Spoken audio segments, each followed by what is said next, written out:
So I guess you could say this is the end of an era. You may not know this, but I have made Call of Duty YouTube videos for 16 years. I don't talk much about this, but 16 years ago during Modern Warfare 2, it all started with me just talking while I was playing Modern Warfare 2. Hello, this is Inkslasher 44. This is my first ever Modern Warfare 2 commentary, and it's on domination on high-rise.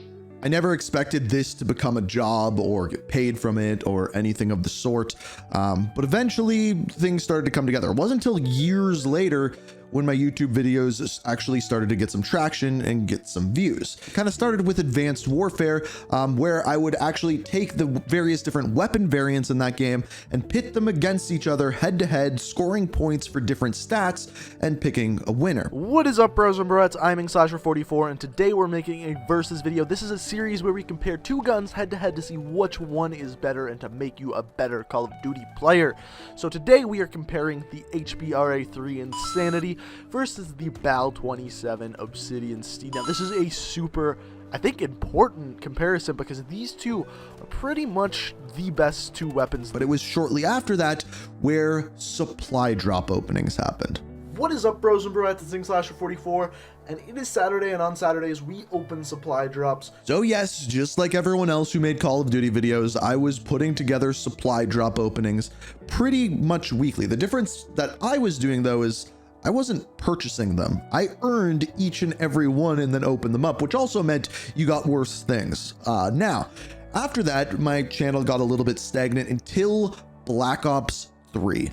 That is really when this channel started to blow up. I jumped up to 100,000 subscribers, and then within a month I went from 100,000 to 200,000, and it was from a series that was kind of different, and we kind of still do from time to time, but it was things you didn't know about the game. So I would dive into the maps, dive into individual items, weapons, kill streaks, and try to discover things that people didn't know about the game. What is up, bros and broettes? I'm Inkslasher, and welcome to another episode of Black Ops 3 5 Things, a series where we look at the small, intricate details of Black Ops 3, ranging anywhere from specialist characters to Easter eggs, from kill streaks to weapons. Anything you need to know about Black Ops 3, this series is for you. So to take out the mothership, I tried many things. I tried rocket launchers, I tried specialist weapons, but what I got to is the Annihilator, Seraph's specialist weapon. Now this is like a golden gun, as people call it. It's a big pistol that shoots a really hard-hitting bullet. The first time I tried this one, it took 4 bullets to take down the mothership, and I thought, well, this is good, this may be the best way, so I tried it again. On the second try, I aimed for the front gun on the mothership, hit it twice, and boom, the mothership is down. 2 bullets out of the Annihilator takes down the largest score streak in the game. Absolutely insane, and by far the fastest way to take the mothership down. Now, that would do well for quite some time, and I carried that forward into other games, but the thing that really got my channel, this channel, Inkslasher, to really start to grow is when we dove into story. Now, oddly enough, this started in Black Ops 4, the one Call of Duty game that didn't have story and didn't have a campaign. As we know, ever since Black Ops 3, the specialist characters have been becoming more and more of a storyline, and come Black Ops 4, they have now introduced specialist stories and an overarching story to explain how the specialists came to be. And one of the most mysterious specialists out of all of them is Spectre from Call of Duty Black Ops 3, who is oddly not returned in Black Ops 4. But what if I told you that within the story of Black Ops 4, it actually reveals the true identity of Spectre? That is what we're going to be exploring today. That video has 3.7 million views. And after that, I realized you guys liked what I did with story and the story of Call of Duty, and especially with this game that didn't tell a story very well, I felt like I was able to kind of take these characters and tell their story in that place. And then this continued, and then when Call of Duty kind of rebooted itself with Modern Warfare 2019, I continued to do those stories with the new and recreated characters. As far as iconic characters go in the Call of Duty franchise, none is really bigger than Captain Price. And as we recently found out, the new Call of Duty game, Call of Duty Modern Warfare, is going to revolve around the same character, Captain Price. So what I thought we would do is we would dive in and look at the entire story of Captain Price, and by the end of the video, talk about how him in the new game Modern Warfare will fit into the overall storyline, if it even will at all. So today I give you the full history of Captain Price. This is for the record. History is written by the victor. History is filled with liars.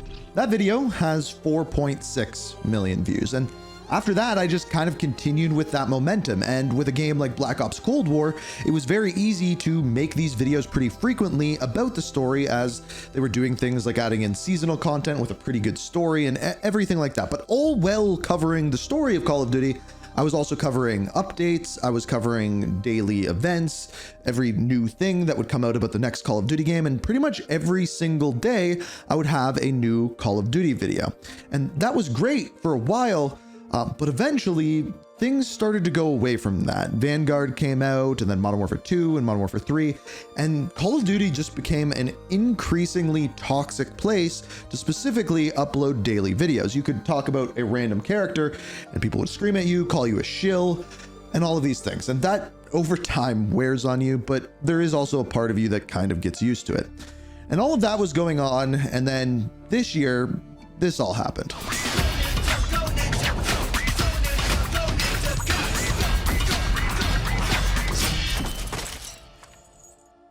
Now, when you're making daily Call of Duty videos and Call of Duty goes in this direction, all of a sudden the only thing that does well anymore is dogging on the game, trashing on it, destroying it. And I hated that, because the truth is I love Call of Duty. And yeah, as of right now, or then, my opinions were not very high of the game. So you may have noticed I pretty much stopped uploading every single day, and my uploads have changed this year. Earlier this year, it kind of started out when I made an ending explained video for Expedition 33.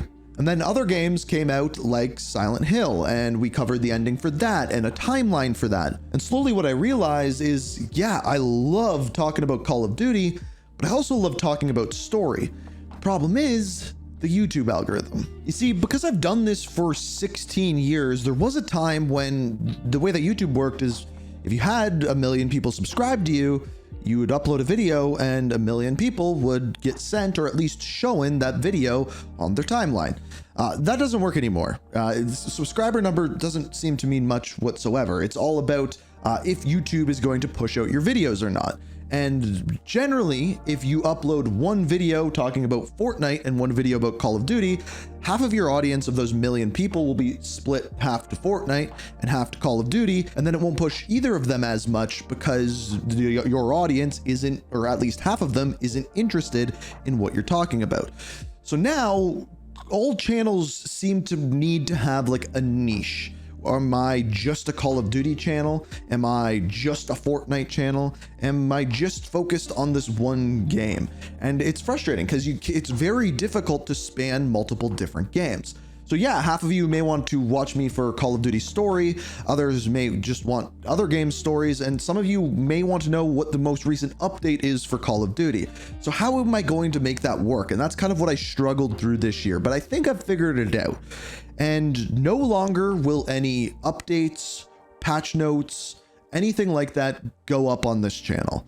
That stuff I put over on Ink TV. And the reason why I do that is because that channel, the niche that it's in, is about video game opinions. And yes, video games are super toxic. People say a bunch of stupid things, and we talk about that over there. But that channel is based off of opinions, and we can all get our opinions across and try not to stab each other in the backs. That's what that channel is all about. This channel is now all about story. Now, does this mean I'm not going to make Call of Duty videos? No, absolutely not. There will at least be one Call of Duty video, whether it's story, history of Call of Duty, Easter eggs, things along those lines. It's going to be here. For example, this week I have a timeline coming out for Call of Duty, as well as the final review for Black Ops 6. Trust me, you're not going to want to miss that one. But we're also going to cover other things. One of my favorite videos that I made this year was the theory video that I made for Arc Raiders and the finals. Whereas the finals looks bright and vibrant and futuristic, Arc Raiders looks dark, dingy. It takes place in a rust belt and it looks completely post-apocalyptic. However, these two games by the same studio are hiding something, and that is what I wanted to dive into today. Because believe it or not, the two games that you just saw, I truly believe are in the same universe and are actually a part of the exact same story. These videos kind of become like similar to The Game Theorist, which I really loved and watched for years, and I want to do more videos like that. And I want this channel to just be focused on all video game stories, whether we're looking at timelines, theories, story explained, ending explained. It's not just going to be limited to Call of Duty. We're covering all story for all video games, with a little bit more emphasis on Call of Duty because they'll still be there at least once a week. So I hope that's okay with you guys. I think this will be the best thing for this channel. I think if you want those daily Call of Duty videos, or I talk about Battlefield or Arc Raiders or a million different games, if you like my daily opinionated videos, go check over there. This also allows me to kind of focus more on the videos here with a higher level of editing, more focus on the story, more focus on what this channel can actually be. And the bread and butter for basically since Black Ops 4 on this channel has been Call of Duty story. And that part isn't going anywhere. So yeah, it's the end of an era. It's going to be weird, but I hope you guys are okay with it. Let me know what you think down in the comments. And as usual, if you enjoy, hit the like button, subscribe. And thank you guys. Just thank you for being around for all the years. We are